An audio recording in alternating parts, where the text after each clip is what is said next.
সুপ্রিয় শিক্ষার্থী, সরকারি মুজিব কলেজের সম্মানিত অধ্যক্ষ, বিশিষ্ট শিক্ষাবিদ, গবেষক প্রফেসর ডক্টর সদরুদ্দিন আহমেদের নির্দেশনায় সরকারি মুজিব কলেজের বিভিন্ন বিভাগ কর্তৃক অনলাইন শিক্ষা কার্যক্রম চালু হয়েছে। আমরা সরকারি মুজিব কলেজের সমাজকর্ম বিভাগ একাদশ, দ্বাদশ, স্নাতক পাস এবং সম্মান শ্রেণীতে অনলাইন শিক্ষা কার্যক্রম চালু করেছি। আজকে আমি তোমাদের সাথে আলোচনা করব অনার্স চতুর্থ বর্ষ এবং ডিগ্রি পাস তৃতীয় বর্ষের সামাজিক গবেষণা ও পরিসংখ্যান বিষয় নিয়ে। সামাজিক গবেষণা ও পরিসংখ্যান বিষয়ে আমরা ইতিমধ্যেই অনেক ক্লাস করেছি। আজকে আমাদের অনলাইন ক্লাসের আলোচ্য বিষয় সামাজিক গবেষণার প্রকারভেদ, টাইপস অফ সোশ্যাল রিসার্চ। সামাজিক গবেষণার প্রকারভেদ নিয়ে আজকে আমি তোমাদের সাথে আলোচনা করব আজকের এই অনলাইন ক্লাসে। সুপ্রিয় শিক্ষার্থী, আমরা জানি সামাজিক গবেষণা হলো এমন একটি বিষয় যা সমাজ বা রাষ্ট্র সম্পর্কে গবেষণা করে থাকে। অর্থাৎ সমাজের যে বাস্তব অবস্থা, সেই বাস্তব অবস্থাকে জানা বা বোঝা এবং সেই বাস্তব অবস্থার আলোকে ভবিষ্যৎবাণী করাই হলো আমাদের গবেষণার মূল উদ্দেশ্য বা লক্ষ্য। সামাজিক বিজ্ঞানীরা সমাজ গবেষণার ক্ষেত্রে সমাজ সম্পর্কে সত্য উদ্ঘাটন করে এবং তা মানুষের কল্যাণে প্রচার করে থাকে। তাই সামাজিক বিজ্ঞানী হিসাবে, সমাজ গবেষক হিসাবে অবশ্যই আমাদের গবেষণার ক্ষেত্রে সত্য উদ্ঘাটন করতে হবে এবং মানব কল্যাণে তা প্রয়োগ করতে হবে বা প্রচার করতে হবে, যাতে অধিকাংশ মানুষ এই গবেষণা কাজের মাধ্যমে তারা উপকৃত হয়। তাই সামাজিক গবেষণা বিভিন্ন পদ্ধতি বা প্রকারভেদ রয়ে গেছে, সেগুলো সামাজিক বিজ্ঞানের বা সমাজ গবেষক হিসাবে আমাদের অবশ্যই জানতে হবে। সামাজিক বিজ্ঞানের ছাত্রছাত্রী হিসাবে অবশ্যই সামাজিক বিজ্ঞানের যে সমস্ত গবেষণা রয়ে গেছে, সমাজ গবেষণার যে সমস্ত পদ্ধতি রয়ে গেছে, সেগুলো সম্পর্কে আমাদের জানা বা বোঝার প্রয়োজন রয়েছে। তাই আজকে আমি তোমাদের এই অনলাইন ক্লাসে আলোচনা করব সামাজিক গবেষণার প্রকারভেদ। অর্থাৎ সোশ্যাল সায়েন্টিস্ট যারা আছে, সোশ্যাল সায়েন্সের যারা স্টুডেন্ট আছে, তারা সমাজ গবেষণার ক্ষেত্রে কি কি পদ্ধতি প্রয়োগ করে থাকে, সেই গবেষণা পদ্ধতির প্রকারভেদ নিয়ে আজকে আমি তোমাদেরকে এই অনলাইন ক্লাসে আলোচনা করব। সুপ্রিয় শিক্ষার্থী, আমরা প্রথমে আলোচনা করব মৌলিক গবেষণা। অর্থাৎ সামাজিক গবেষণায় একটি পদ্ধতি হলো মৌলিক গবেষণা। মৌলিক গবেষণাটা কি? এটাকে আমরা বেসিক রিসার্চ বলে থাকি। বেসিক রিসার্চ বা মৌলিক গবেষণাটা কি? বেসিক রিসার্চ বা মৌলিক গবেষণা হলো শুধু সমাজ বা রাষ্ট্র সম্পর্কে আমরা জানা বা বোঝার জন্য যে গবেষণা করে থাকি, তাকে আমরা মৌলিক গবেষণা করে থাকি। মৌলিক গবেষণা ন্যাচারাল সায়েন্সে ব্যবহৃত হয় এবং সোশ্যাল সায়েন্স বা সোশ্যাল রিসার্চে ব্যবহৃত হয়। অর্থাৎ মৌলিক গবেষণা হলো এই পৃথিবীর মানব সমাজ এবং প্রকৃতি সম্পর্কে মৌলিক কিছু তথ্য সম্পর্কে জানা বা বোঝা, এটাকে আমরা মৌলিক গবেষণা বা বেসিক রিসার্চ বলে থাকি। অর্থাৎ মানুষের প্রকৃতি, সমাজের প্রকৃতি, মানুষের নেচার বা বিহেভিয়ার ফাংশন সম্পর্কে এবং নেচারের যে ফাংশন রয়ে গেছে, অর্থাৎ প্রকৃতির যে কার্যক্রম রয়েছে, প্রকৃতির যে লীলা খেলা রয়ে গেছে, এই সম্পর্কে আমরা, অর্থাৎ প্রকৃতি এবং মানুষ সম্পর্কে আমরা যে মৌলিক জ্ঞান অর্জন করে থাকি, এটাকে আমরা বেসিক রিসার্চ বলে থাকি। অর্থাৎ মানুষের সম্পর্কে, মানব সম্পদ সম্পর্কে, রাষ্ট্র সম্পর্কে, বিশ্ব মানব সমাজ সম্পর্কে, বিশ্ব রাষ্ট্র ব্যবস্থা সম্পর্কে আমরা যে মৌলিক জ্ঞান অর্জন করে থাকি, বেসিক রিসার্চ আমাদেরকে সেই মৌলিক জ্ঞান অর্জনে সহায়তা করে।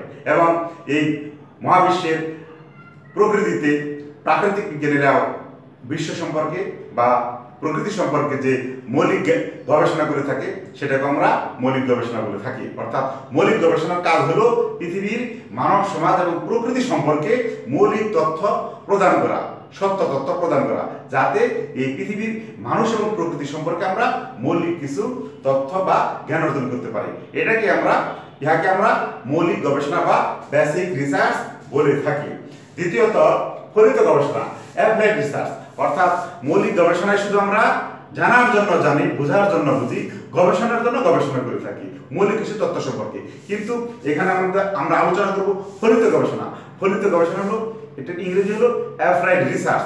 অর্থাৎ আমরা এই অ্যাপ্লাইড রিসার্চ বা ফলিত গবেষণার মাধ্যমে আমরা মানুষের যে প্রয়োজন, মানুষের যে চাহিদা, মানুষের যে সমস্যা এবং মানুষের জীবন ঘনিষ্ঠ যে বিষয়গুলো রয়েছে সে সম্পর্কে জানতে বা বুঝতে পারে। অর্থাৎ ফলিত গবেষণা হলো ইহা প্রায়োগিক গবেষণা, অর্থাৎ প্রকৃতি এবং মানুষ সম্পর্কে আমরা ইহা প্রয়োগ করব।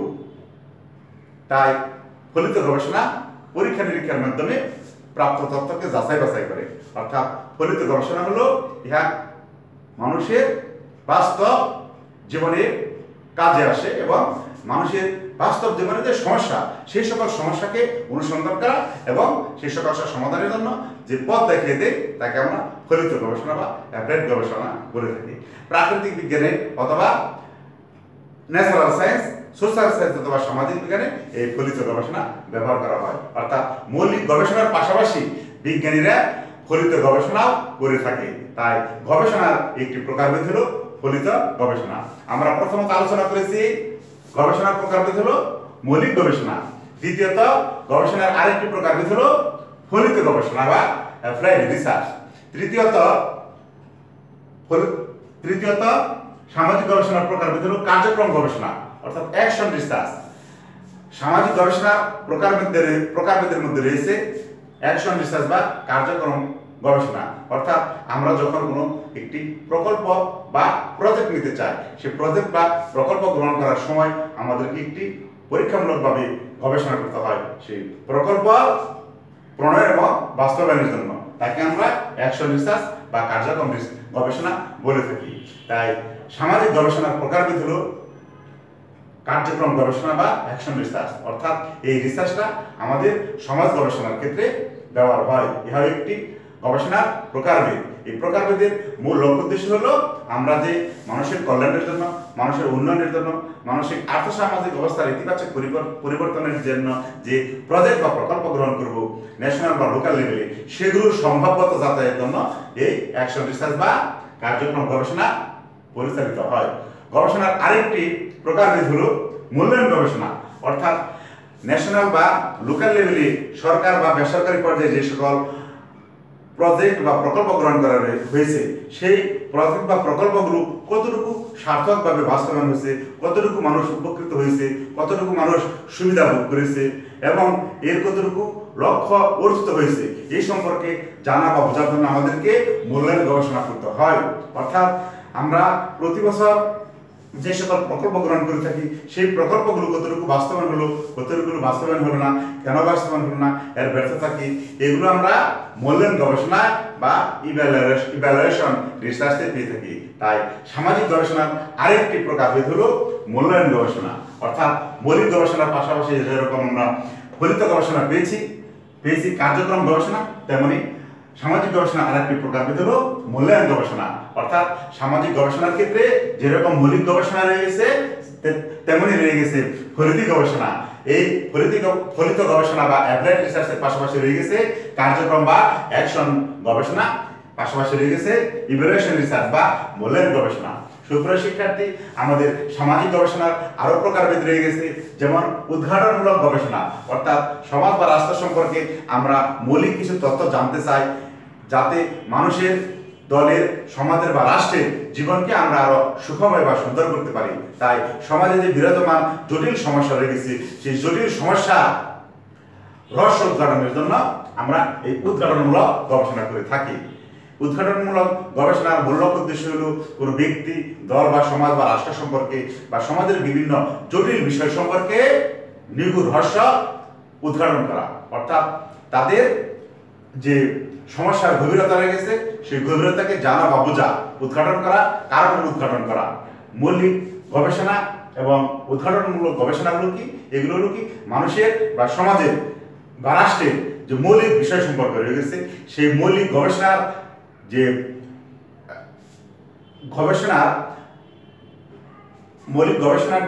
গভীরতা রয়ে গেছে, মৌলিক গবেষণার যে মূল রহস্য রয়ে গেছে সেই রহস্যগুলোকে উদ্ঘাটন করা। অর্থাৎ উদ্ঘাটনমূলক গবেষণা হলো এমন একটি গবেষণা যার মাধ্যমে আমরা ব্যক্তির, সমাজের বা রাষ্ট্রের মূল বিষয়টাকে উদ্ঘাটন করতে পারি। এটাই মূলত উদ্ঘাটনমূলক গবেষণার কার্যক্রম বা লক্ষ্য। সামাজিক গবেষণার প্রকারভেদের মধ্যে আরেকটি রয়েছে ব্যাখ্যামূলক গবেষণা। ব্যাখ্যামূলক গবেষণা কি? অর্থাৎ আমরা কোনো একটি গবেষণা করে সমাজ বা রাষ্ট্র সম্পর্কে ব্যাখ্যা করতে পারি একটি বিষয় সম্পর্কে। সমাজের যে কোনো একটি বিষয় সম্পর্কে, যেমন বেকারত্ব সম্পর্কে, যৌতুক সম্পর্কে, বাল্য বিবাহ সম্পর্কে, অথবা নিরক্ষরতা সম্পর্কে, দারিদ্র্য সম্পর্কে, সন্ত্রাস সম্পর্কে, কিশোরকতা সম্পর্কে আমরা জানতে বা বুঝতে চাই। এই সংক্রান্ত গবেষণা হলো ব্যাখ্যামূলক গবেষণা, অর্থাৎ রাষ্ট্রের বা সমাজের কোনো একটি বিষয় সম্পর্কে আমরা গবেষণা করে ব্যাখ্যা প্রদান করতে পারি, সেই ব্যাখ্যাকে আমরা ব্যাখ্যামূলক গবেষণা বলে থাকি, অর্থাৎ এক্সপ্লেনারি রিসার্চ বলা হয়, এক্সপ্লেনারি রিসার্চ। সামাজিক গবেষণা আরেকটি প্রকারভেদ হলো অংশগ্রহণমূলক বা পার্টিসিপেটরি রিসার্চ, অর্থাৎ যে গবেষণায় জনগণ অংশগ্রহণ করে সরাসরি তাকে আমরা পার্টিসিপেটরি রিসার্চ বলে থাকি, অর্থাৎ গবেষকের সাথে, গবেষণা দলের সাথে, গবেষণা কর্মীর সাথে অবশ্যই জনগণ সম্পৃক্ত থাকবে সরাসরি, এটাকে আমরা অংশগ্রহণমূলক বা পার্টিসিপেটরি রিসার্চ বলি। অর্থাৎ সামাজিক গবেষণার ক্ষেত্রে অংশগ্রহণমূলক বা পার্টিসিপেটরি রিসার্চ হলো অন্যতম একটি গবেষণা পদ্ধতি। সামাজিক গবেষণার প্রকারের মধ্যে রয়েছে অংশগ্রহণমূলক নন পার্টিসিপেটরি মেথড, অর্থাৎ এই গবেষণায় সরাসরি কোনো ব্যক্তি বা জনগণ সম্পৃক্ত থাকে না, এই সেকেন্ডারি সোর্সের মাধ্যমে মূলত তথ্যগুলো সংগ্রহ করা হয়, সেটাকে নন পার্টিসিপেটরি বা অংশগ্রহণমূলক গবেষণা বলা হয়। সামাজিক গবেষণার প্রকারের মধ্যে রয়েছে পরীক্ষামূলক গবেষণা। সামাজিক গবেষণার আরেকটি পদ্ধতি হলো পরীক্ষামূলক গবেষণা, অর্থাৎ আমরা সমাজ বা রাষ্ট্র সম্পর্কে যে সকল জটিল বিষয় রয়ে গেছে, যেমন সন্ত্রাস, বাল্যবিবাহ, নিরক্ষরতা, এই সম্পর্কে বিষয় যদি আমরা গভীর সুগভীর বস্তুনিষ্ঠ সত্য তথ্য সংগ্রহ করতে চাই, তাহলে আমাদের সেখানে এক্সপেরিমেন্ট করতে হয়। এই এক্সপেরিমেন্ট এটাকে বলা হয় পরীক্ষামূলক গবেষণা, এক্সপেরিমেন্টাল মেথড বা পরীক্ষামূলক গবেষণা।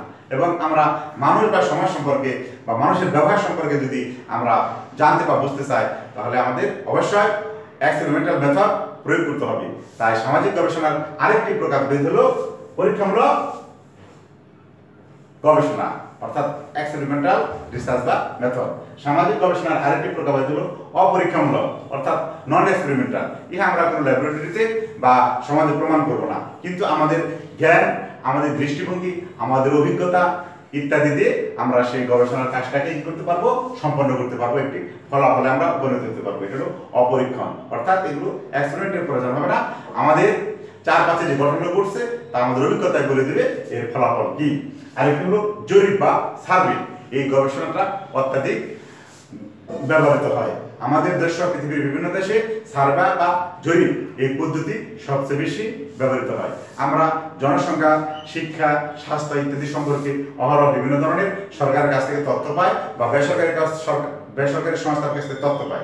সরকারি অথবা বেসরকারি সংস্থা কর্তৃক যে সকল তথ্য আমরা পেয়ে থাকি, সেগুলো তারা বিভিন্ন জরিপ বা সার্ভের মাধ্যমে করে থাকে। তাই সার্ভে মেথড বা জরিপ পদ্ধতি হলো সামাজিক গবেষণার অন্যতম একটি পদ্ধতি। সুপ্রিয় শিক্ষার্থী, আমরা সামাজিক গবেষণার ক্ষেত্রে এখানে আমরা 10টি পদ্ধতি দেখতে পেলাম। আমি তোমাদেরকে আজকের এই অনলাইন ক্লাসে সামাজিক গবেষণার 10টি প্রকারভেদ সংক্ষেপে আলোচনা করলাম। আমি তোমাদেরকে এই সামাজিক গবেষণার প্রকারভেদ আজকের এই অনলাইন ক্লাসে আবার রিপিট করতে চাই, যাতে তোমরা এই সামাজিক গবেষণা সম্পর্কে, এর প্রকারভেদ সম্পর্কে কিছুটা ধারণা লাভ করতে পারো। সুপ্রিয় শিক্ষার্থী, আমরা সামাজিক গবেষণার প্রকারভেদ সম্পর্কে প্রথমে জানতে পারলাম মৌলিক গবেষণা। অর্থাৎ মৌলিক গবেষণা কি? মৌলিক গবেষণা হলো এমন একটি বিষয় যা সমাজ বা রাষ্ট্র সম্পর্কে মৌলিক কিছু জ্ঞান প্রদান করে থাকে, এটাকে আমরা মৌলিক গবেষণা বলে থাকি। এই গবেষণার মূল উদ্দেশ্য হলো, লক্ষ্য হলো সমাজ বা রাষ্ট্র সম্পর্কে শুধু জানার জন্য জানা, বোঝার জন্য জানা এবং এই তথ্যগুলো জনগণের মধ্যে প্রকাশ করা, যাতে জনগণ আমাদের সমাজ বা রাষ্ট্র সম্পর্কে একটি সাধারণ জ্ঞান লাভ করতে পারে। এটাকে আমরা বেসিক রিসার্চ বা মৌলিক গবেষণা হিসেবে জানব। দ্বিতীয়ত, সামাজিক গবেষণা প্রকারভেদ দ্বিতীয়ত ফলিত গবেষণা বা অ্যাপ্লাইড রিসার্চ। এই গবেষণাটা খুবই মূল্যবান। আমাদের এই সমাজ বা রাষ্ট্রে বা বিশ্ব মানব সমাজে বহুবিধ জটিল সমস্যা রয়ে গেছে। এই সকল সমস্যা সমাধানের জন্য আমাদেরকে অ্যাপ্লাইড রিসার্চ বা ফলিত গবেষণার প্রয়োজন হয়। কেননা সমাজের বা রাষ্ট্রের, বিশ্ব মানব সমাজের যে জটিল সমস্যাগুলো রয়ে গেছে, এই সমস্যার কারণে আমাদের জীবন এবং জীবিকা প্রতিনিয়ত ব্যাহত হয়। আমাদের জীবন স্বাভাবিক গতিতে চলে না, তাই বিশ্ব মানব সমাজের জীবনকে গতিকে স্বাভাবিক রাখতে হলে আমাদেরকে অবশ্যই ফলিত গবেষণার আশ্রয় নিতে হবে। ফলিত গবেষণার মূল লক্ষ্য উদ্দেশ্য হলো মানুষের জীবনের যে প্রতিনিয়ত জটিল সমস্যা হয়ে গেছে সেই জটিল সমস্যার কারণ উদ্ঘাটন করা এবং সেই কারণগুলো চিহ্নিত করে সমাধানের পথ দেখানো। তাই ফলিত গবেষণা কি করে? ফলিত গবেষণা কোনো ব্যক্তি, রাষ্ট্র, সমাজ বা বিশ্ব মানব সমাজের জটিল জটিল সমস্যার কারণ উদ্ঘাটন করে এবং সেই সকল সমস্যা সমাধানের জন্য আমাদেরকে রাস্তা দেখিয়ে দেয়, অর্থাৎ ভবিষ্যৎ প্রজন্মকে সুখী সমৃদ্ধিশালী উন্নত একটি জীবন গড়ার রাস্তা দেখিয়ে দেয় এই অ্যাপ্লাইড রিসার্চ বা ফলিত গবেষণা। ফলিত গবেষণা মূলত একটি প্র্যাকটিক্যাল রিসার্চ বা অ্যাপ্লাইড রিসার্চ, যেটাকে আমরা বাংলায় ফলিত গবেষণা বলে থাকি। গবেষণার প্রকারভেদের মধ্যে রয়ে গেছে কার্যক্রম গবেষণা, অর্থাৎ অ্যাকশন রিসার্চ। অ্যাকশন রিসার্চ বা কার্যক্রম গবেষণা হলো কোনো একটি প্রকল্প চালু আছে কোনো একটি রাষ্ট্রে, সরকারি বা বেসরকারি পর্যায়ে, সেই প্রকল্পের যে ত্রুটি বিচ্যুতি রয়ে গেছে সেই ত্রুটি বিচ্যুতি সংশোধনের জন্য আমরা অ্যাকশন রিসার্চ বা কার্যক্রম গবেষণা করে থাকি। অর্থাৎ 1 বছর বা 5 বছর বা 10 বছর মেয়াদী যে প্রকল্প রয়ে গেছে, হঠাৎ করে সেই প্রকল্পের মধ্যে কোনো ধরনের ভুল ত্রুটি লক্ষ্য করা যেতে পারে, সেই ভুল ত্রুটি সংশোধনের জন্য আমরা অ্যাকশন রিসার্চ বা কার্যক্রম গবেষণা করে থাকি। তাই অ্যাকশন রিসার্চ হলো এমন একটি বিষয় যা কোনো প্রকল্পের মধ্যবর্তী সময়ে করা হয় এবং প্রকল্প সম্পর্কে যে সুবিধা বা অসুবিধা রয়ে গেছে, যে ত্রুটি বিচ্যুতি রয়েছে সেই ত্রুটি বিচ্যুতিগুলো সংশোধন করার সুযোগ দেয় আমাদেরকে অ্যাকশন রিসার্চে। সামাজিক গবেষণার আরেকটি প্রকারভেদ হলো মূল্যায়ন গবেষণা। সুপ্রিয় শিক্ষার্থী, মূল্যায়ন গবেষণা বলতে বোঝানো হচ্ছে কোনো একটি দেশের সরকার, সরকারি পর্যায়ে, বেসরকারি পর্যায়ে বা স্থানীয় পর্যায়ে বিভিন্ন ধরনের যে প্রজেক্ট বা প্রকল্প গ্রহণ করে থাকে মানুষের আর্থসামাজিক অবস্থার উন্নয়নের জন্য, মানুষের জীবনযাত্রার মানের ইতিবাচক পরিবর্তনের জন্য, সেই সকল প্রজেক্ট বা প্রকল্পে বা প্রোগ্রাম বা কর্মসূচিকে কতটুকু সফল হলো, কতটুকু তাদের লক্ষ্য উদ্দেশ্য অর্জিত হলো, জীবন মানের কতটুকু পরিবর্তন হলো, জনগণ কতটুকু উপকৃত হলো, এগুলো জানার জন্য আমরা মূল্যায়ন গবেষণা বা ইভ্যালুয়েশন রিসার্চ করে থাকি। ইভ্যালুয়েশন গবেষণার মূল লক্ষ্য উদ্দেশ্য হলো, অর্থাৎ ইহা কি করে প্রজেক্ট বা প্রকল্প, প্রোগ্রাম অথবা কর্মসূচি বাস্তবায়ন শেষে ইহার ফলাফল আমরা জানতে বা বুঝতে পারি। তাই আমাদেরকে এই ইভ্যালুয়েশন গবেষণা বা মূল্যায়ন গবেষণা করতে হয়। সামাজিক গবেষণার প্রকারভেদের মধ্যে আমাদের এই মূল্যায়ন গবেষণা বা ইভ্যালুয়েশন রিসার্চ অন্যতম। এর মধ্যে আমরা সমাজের অগ্রগতি সম্পর্কে জানতে বা বুঝতে পারি। সুপ্রিয় শিক্ষার্থী, আমাদের সামাজিক গবেষণার প্রকারভেদের মধ্যে আরো রয়ে গেছে উদ্ঘাটনমূলক গবেষণা, অর্থাৎ সমাজ বা রাষ্ট্র সম্পর্কে, বিশ্ব মানব সম্পর্কে আমরা জটিল জটিল যে সমস্যা রয়ে গেছে তার অন্তর্নিহিত তাৎপর্য বা কারণগুলো জানার জন্য আমরা বিভিন্ন ধরনের ঘটনা উদ্ঘাটন করে থাকি। সেগুলোকে আমরা উদ্ঘাটনমূলক গবেষণা করি। অর্থাৎ উদ্ঘাটনমূলক গবেষণা হলো বিশ্ব মানব সমাজের জটিল জটিল যে বিষয়গুলো রয়ে গেছে, সমস্যা যেগুলো রয়ে গেছে সেগুলোকে উদ্ঘাটন করা। সামাজিক গবেষণার আরেকটি প্রকারভেদ হলো ব্যাখ্যামূলক গবেষণা করা, অর্থাৎ বিশ্ব মানব সম্পর্কে আমরা যেমন সন্ত্রাস বলি, যুদ্ধ বলি এবং অর্থনৈতিক মন্দা বলি, এ সম্পর্কে যদি আমরা গবেষণা করতে চাই তাহলে আমাদেরকে ব্যাখ্যামূলক গবেষণা করতে হয়। অর্থাৎ আমরা বিশ্ব মানব সমাজের বাস্তব অবস্থান নিরিখে তথ্য সংগ্রহ করে আমরা মানুষকে জানিয়ে দেব, বিশ্ব মানব সমাজকে জানিয়ে দেব এই সমস্যার উৎপত্তি কোথা থেকে, কিভাবে বিস্তার লাভ করেছে এবং এই সমস্যা কিভাবে নিরসন করা যায়। এটার ব্যাখ্যা বিশ্লেষণ করা হলো ব্যাখ্যামূলক গবেষণার মূল লক্ষ্য বা উদ্দেশ্য। সামাজিক গবেষণার প্রকারভেদের মধ্যে আরেকটি রয়ে গেছে অংশগ্রহণমূলক রিসার্চ, পার্টিসিপেটরি রিসার্চ। অর্থাৎ আমরা যে গবেষণা করে থাকি এই গবেষণার মধ্যে যখন জনগণ অংশগ্রহণ করে বা সম্পৃক্ত থাকে সেটাকে আমরা পার্টিসিপেটরি রিসার্চ বলি। অর্থাৎ গবেষণা দল, গবেষণা কর্মী এবং যে জনগণ তাদের মধ্যে যে সরাসরি অংশগ্রহণ গবেষণার মধ্যে তাকে আমরা পার্টিসিপেটরি বা অংশগ্রহণমূলক গবেষণা করে থাকি। অর্থাৎ যে গবেষণায় গবেষক নিজে, যে গবেষণায় গবেষক নিজে, গবেষক দল, গবেষণা কর্মী বাহিনী এবং যাদের জন্য গবেষণা করা হবে জনগণ সম্পৃক্ত থাকবে সরাসরি, তাকে আমরা অংশগ্রহণমূলক গবেষণা বলে থাকি। এই গবেষণায় জনগণ বা সকল শ্রেণীর মানুষ সরাসরি মত প্রকাশের সুযোগ পায়। অংশগ্রহণমূলক গবেষণায় জনগণ সরাসরি সম্পৃক্ত থাকে না। গবেষক তার নিজস্ব দৃষ্টিভঙ্গি এবং মেধা অভিজ্ঞতা দিয়ে সেই গবেষণার কাজটা পরিচালনা করে। এটাকে আমরা অংশগ্রহণমূলক গবেষণা বলে থাকি। নবম, গবেষণা সামাজিক গবেষণার অন্যতম একটি প্রকারভেদ হলো পরীক্ষামূলক গবেষণা, অর্থাৎ যে গবেষণাটা আমরা এক্সপেরিমেন্ট করব, সমাজ বা রাষ্ট্র সম্পর্কে আমরা যে গবেষণাটা এক্সপেরিমেন্ট করব, পরীক্ষা নিরীক্ষা করব, সেটাকে আমরা পরীক্ষামূলক গবেষণা করি।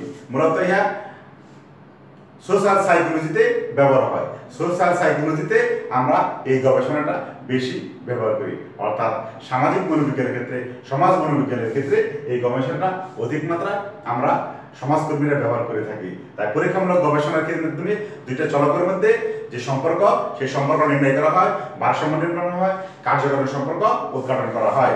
তাই পরীক্ষামূলক গবেষণা সামাজিক গবেষণার একটি অন্যতম পদ্ধতি বা প্রকারভেদ।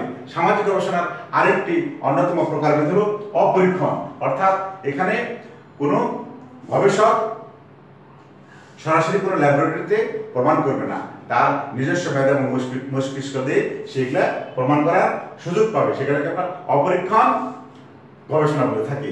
সামাজিক গবেষণার আরেকটি মৌলিক পদ্ধতি রয়ে গেছে, তা হলো জরিপ পদ্ধতি, অর্থাৎ সোশ্যাল সার্ভে।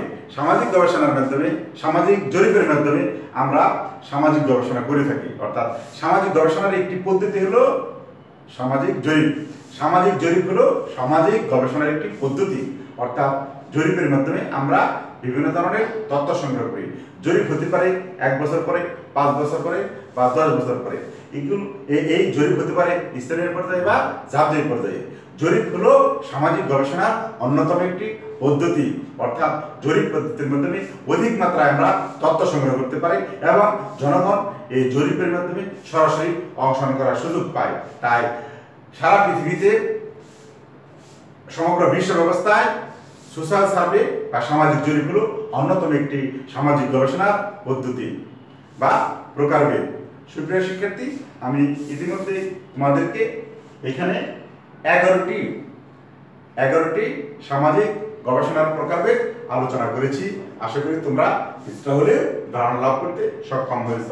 আমি প্রথমত আলোচনা করেছি মৌলিক গবেষণা, দ্বিতীয়ত ফলিত গবেষণা, তৃতীয়ত কার্যক্রম গবেষণা এবং চতুর্থত মূল্যায়ন গবেষণা। আমি আরো তোমাদের আজকের এই অনলাইন ক্লাস আলোচনা করেছি উদ্ঘাটনমূলক গবেষণা, ব্যাখ্যামূলক গবেষণা, অংশগ্রহণমূলক গবেষণা, অংশগ্রহণমূলক গবেষণা, পরীক্ষণ গবেষণা, অপরীক্ষণ গবেষণা এবং সামাজিক জরিপ গবেষণা। অর্থাৎ এখানে আমরা 11টি সামাজিক গবেষণার প্রকারভেদ নিয়ে আলোচনা করলাম।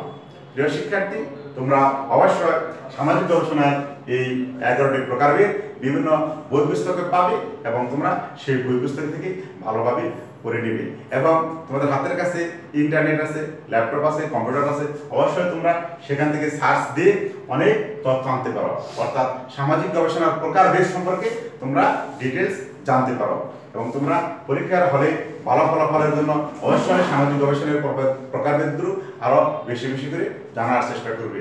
আমি আজকের এই অনলাইন ক্লাসে সরকারি মুজিব কলেজ কর্তৃক আয়োজিত, সরকারি মুজিব কলেজের সমাজকর্ম বিভাগ কর্তৃক আয়োজিত আজকের এই অনলাইন ক্লাসে সামাজিক গবেষণার প্রকারভেদ সম্পর্কে তোমাদেরকে আমি কিছুটা হলে ধারণা দিতে সক্ষম হয়েছি এবং আমি পরবর্তীতে, অর্থাৎ পরবর্তী অনলাইন ক্লাসে আমি এই সামাজিক গবেষণার প্রকারভেদগুলো আলাদা আলাদাভাবে ডিটেলস আলোচনা করব প্রত্যেক ক্লাসে এবং এগুলো তোমাদের জন্য খুবই প্রয়োজন এবং এগুলো সামাজিক বিজ্ঞানের ছাত্রছাত্রী হিসেবে, সমাজ গবেষক হিসেবে অবশ্যই আমাদের ভালোভাবে জানতে বা বুঝতে হবে।